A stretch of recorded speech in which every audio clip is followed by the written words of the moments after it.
Greetings and welcome to this training on IEP Service Delivery Verification. In this video, I am using a service delivery verification form that we use in my district.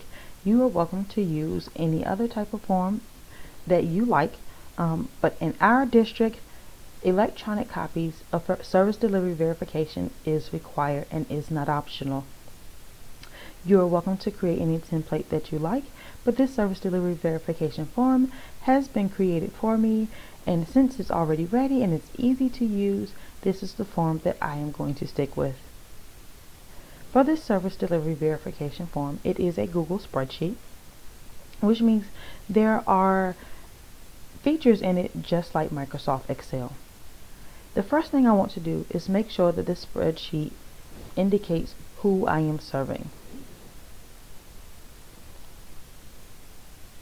So because sometimes you search for Google Forms and you have a lot of the same form, I want to make sure that my student name is in the title of the spreadsheet. I do this by simply going to where the spreadsheet name is, clicking into that cell, and beginning to type.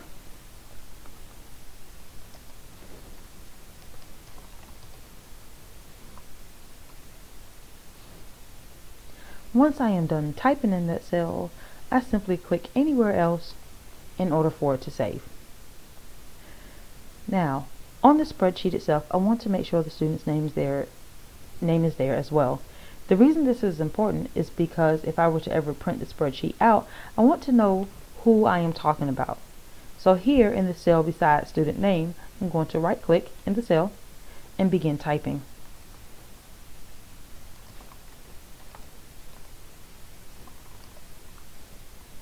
I also want to know who provided the services for this student. So I'm going to navigate over to provider name and right click in that cell. As you can see, the cell highlighted also includes information that's already typed. If I begin simply typing in that name, it will delete everything there. So to write in this cell, I want to either double click until I see the cursor, which will allow the cursor to show up, or I want to go to the function cell or the function bar, which is right above it, and begin typing there.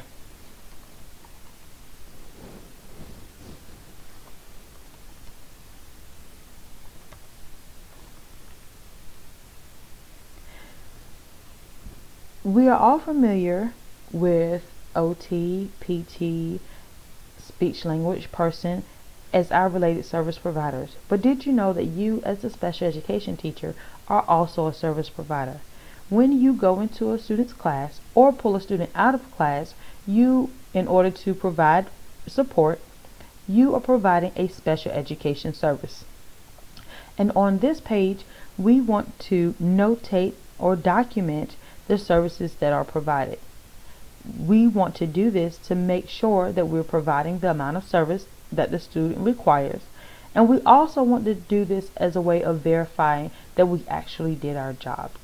In the day and age that we live in, we do want to make sure that we're being consistent and that we're collecting good data. Also, by looking at the information provided on the sheet, we can see whether or not the services were of use to the student, as we will later compare the service delivery to the IEP goal data. In this cell, we also have week service delivery area, service delivery minutes per day, service delivery days per week, total weekly minutes required, total weekly minutes provided, and then the days of the week. I'm going to start in the week area. Here you see that there are actually two cells, although it appears to be merged because of the color. In order to change the date, I simply click on the cell and begin to type. Because the word 2 is there and I don't want to lose the word 2, I'm going to write in the function bar.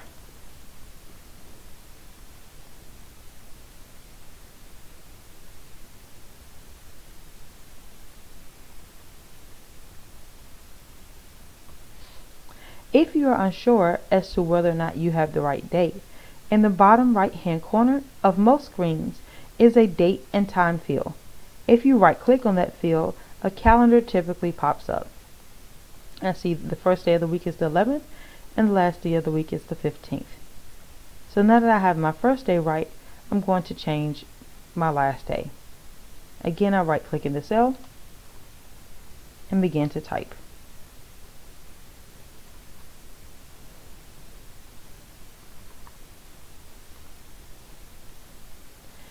Service delivery area. What service are you providing for that student? Here, you want to type that in.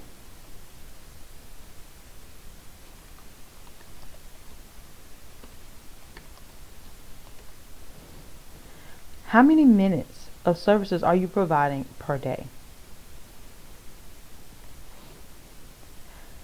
How many days per week are the services being provided? Total weekly minutes required. I can see that when I clicked in this cell, a number automatically appeared, which means that in this cell there is a formula. So for this cell, I do not want to input any information.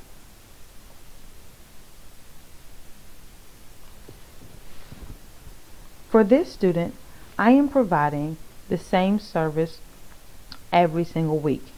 So I'm going to go ahead to the next cell and write the same thing.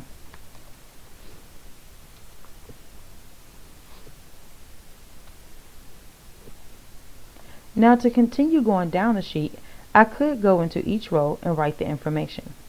However, that is very time consuming. So I want to copy and paste from my previous cells into these cells. I do that by moving my cursor to the first cell that I want to copy from. I hold down the Shift button and I use my arrows to highlight other fields. Right arrow over and then one arrow down, and then I release the Shift button. I did not highlight the total weekly minutes required because those are fields that already have a formula in them, and if I copy and paste anything into those fields, then it will alter the formula that is already there. Now that my fields are highlighted, I'm going to click Control C, or I could left click to hit copy. Now that I have my fields highlighted, you will see a little dash bar around it, and unfortunately it did not highlight all the fields I wanted, so I have to do it again.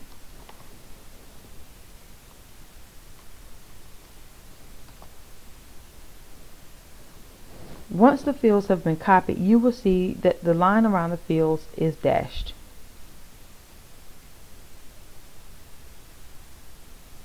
I'm now going to go to the fields that I want to paste into.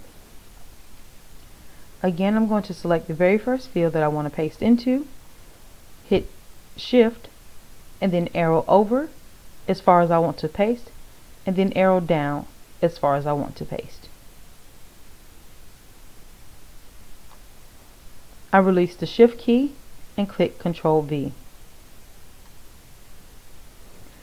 Be careful as you are clicking the buttons on your laptop that you do not slam the buttons, as this might cause you to make an unintentional error or could break the keys on your machine. The next fields we're going to look at are the total weekly minutes provided and the days of the week. Clicking in the first box under total weekly minutes provided, I noticed that in the function bar there are a lot of numbers, which means that a formula has already been entered.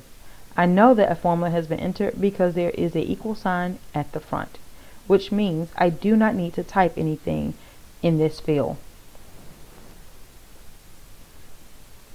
For the days of the week, I want to enter the information to show when I started serving the student and when I stopped.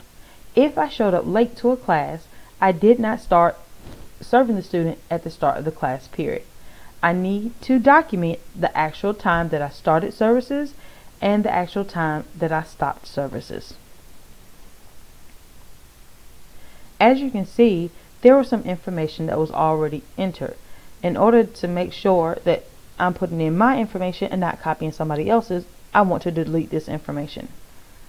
I can do this one cell at a time by hitting backspace, or I can do multiple cells by using the highlight method previously shown. And then hit backspace.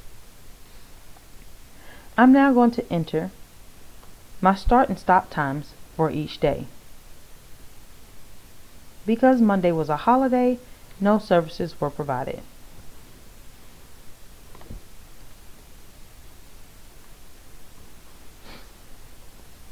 You will notice that I am not typing AM or PM into any cell because the cells are already formatted to fit a regular school day.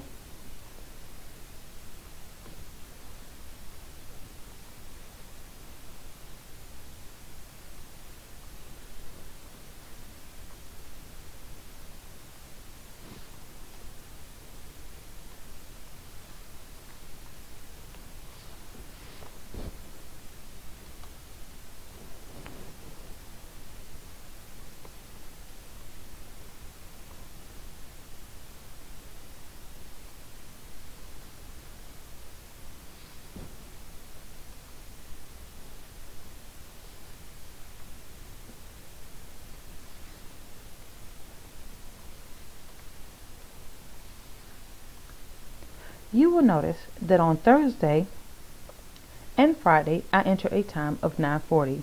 This shows that I did not start services until 9:40 a.m., whereas on other days I started services at 9:39 a.m.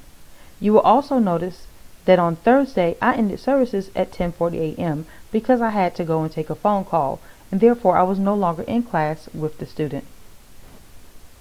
In order to make sure that I can explain this later, I'm going to write a note.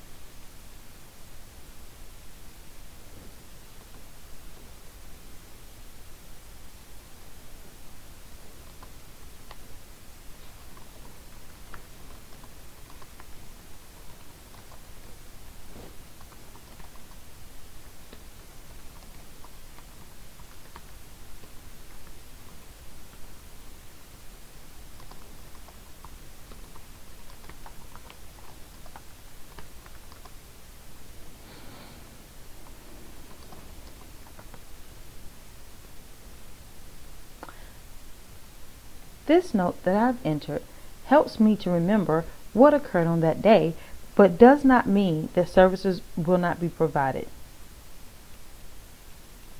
Now that I've entered all the times, I can go to the total weekly minutes provided, and I can see that more time was provided this week than what was required. So in terms of whether or not the student received the services required, I am good to go.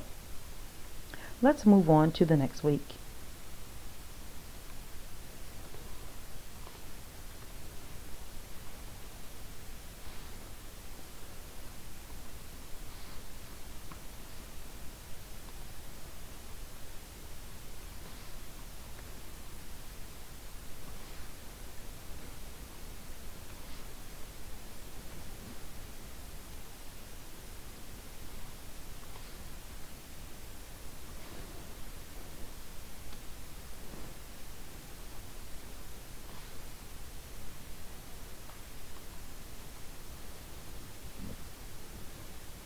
For this week, you will notice that on Wednesday, I did not fill in the bottom cell.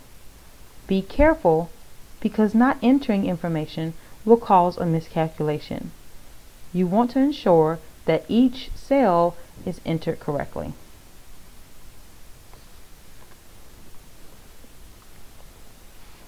On Thursday and Friday, I did not enter any information because I was absent on those days. However, I did not have a sub on those days. That means that services for the student were not delivered on those days. As a result, 123 minutes were provided out of a necessary 250. Because of this, I will need to make sure I do compensatory services at some point, in order to make up for that time.